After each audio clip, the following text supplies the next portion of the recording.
Hi, my name is Molly, and for my PW Cooks experiment, I'm going to be testing the effect on that the amount of fat has on a chocolate chip cookie, or the final result of a chocolate chip cookie.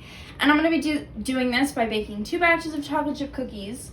And for one of the batches, I'm going to be using something called clarified butter, or ghee as it's called. And it's basically a much more expensive, lactose-free version of butter that has all the excess milk solids and water removed. So basically it has a higher fat content. So for my first batch, I'm going to be using that. And for my second, I'm just going to be using regular butter that you would buy for much cheaper at the grocery store.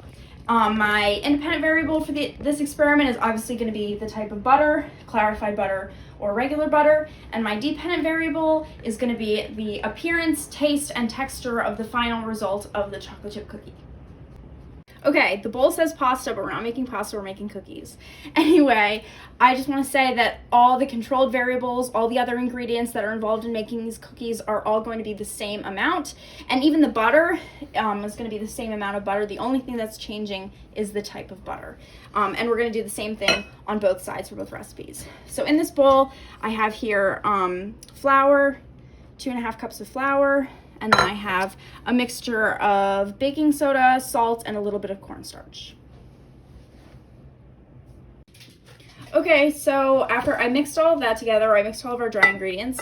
For our wet ingredients, this is 3/4 of a cup of just regular unsalted butter, not clarified, sugar, brown sugar, and in here I have 1 egg and an extra egg yolk that I'm gonna add in, and some vanilla.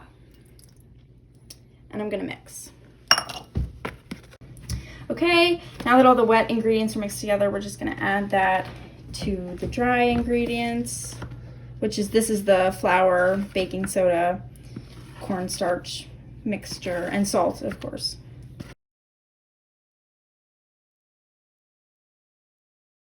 All right, so now this is the experimental side, the same thing as that side. This is a mixture of flour, baking soda, cornstarch, and salt.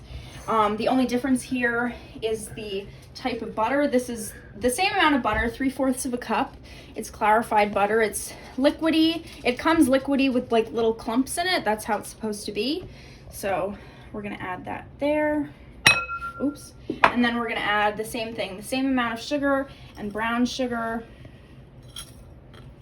and the same amount of vanilla, and then 1 egg and 1 egg yolk.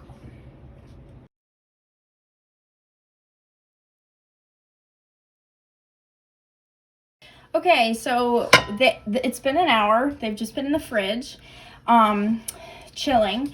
And these are the 2 different doughs. On the left, this is the dough with the clarified butter, and on the right, this is just the regular butter. Looking at them on the camera, they don't seem too different. This one with the clarified butter, it's more flaky and it's much more prone to fall apart, and also has a very different smell than the other one. Clarified butter has a very odd smell. It kind of smells like chalk, which should be interesting when we taste it. So I kind of think that these cookies might not spread as much, because since it has a higher fat content, it is a higher melting point. And then this one, I feel like, which is the regular butter, we're gonna get more of a spread, and they're gonna be less flaky and more chewy.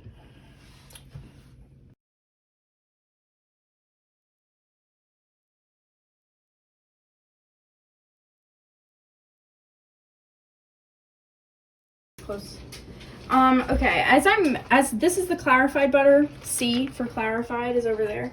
I just want to say that as I'm grouping this together, you can see that it's definitely much more flaky than just the regular cookies, so that's just an observation.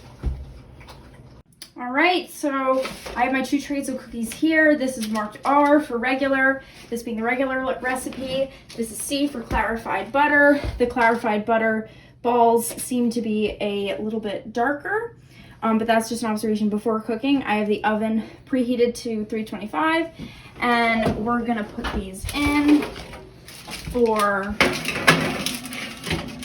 13 minutes, and I will see you in 13 minutes. Okay, so they're out of the oven. The recipe that I was using that said 13 minutes was actually like incorrect because I checked back on them for 13 minutes in the oven, and neither of them were close to being done. But looking at the two of them, they honestly don't really seem to have very many physical differences. They have the same amount of spread. The specific recipe that I used produced very cakey, very much risen cookies, so they pretty much look the same, but we'll give them a taste and see how they taste. Okay, so this is the regular cookie with the regular butter, and then this is the clarified butter. To be honest, they kind of look exactly the same, but we'll see how they taste. So this is the regular.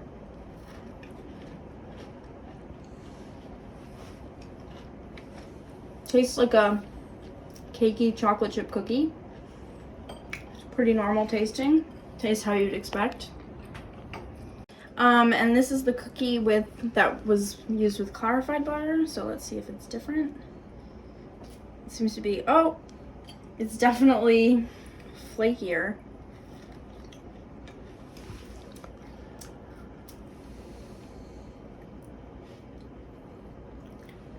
The flavor is a lot richer, but I don't necessarily think that that's a good thing. It's less sweet, and it's a lot more crumbly.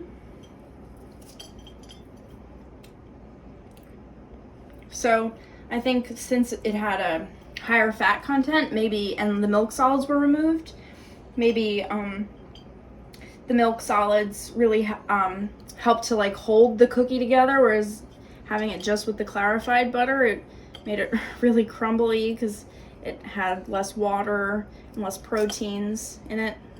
Okay, so possible sources of error for the experiment would be that I might have not mixed it enough because I didn't use my stand mixer. I know that the recipe that I was using said specifically you have to get out all of the clumps of brown sugar, which makes sense because you don't want a clumpy cookie. But it was, my bag of brown sugar is very old, so it was very difficult to get all of the clumps out, and I tried my best, but I definitely didn't get 100% of them out, and that could have affected the cookie. And also, I cooked them both at the same time, but on two different sides of the oven, and that might have had, because these ones, now that I look at them, are a little bit more brown on the top, have like a little bit more color, so that could have been because of the oven, or that could have been because of the differences in the clarified butter. Overall, I preferred the regular recipe, even though they look very much the same. This one produced more crumbly cookie. I would rate it like at a 4 out of 10. I would rate this one like a 6 out of 10. This recipe, it wasn't like my favorite chocolate chip cookies that I've ever made, but overall I think regular butter was better. But you can use clarified butter if you want a lactose-free option. People use it in their paleo diets, or if they're dairy-free, because the butter is technically dairy-free because the milk solids are removed. But if you do use clarified butter in your baking, you would probably need to adjust the other liquids and other ingredients in the cookie and do a specifically clarified butter cookie recipe, because they definitely can't be interchanged because you will get a very different result. So anyway, that's it.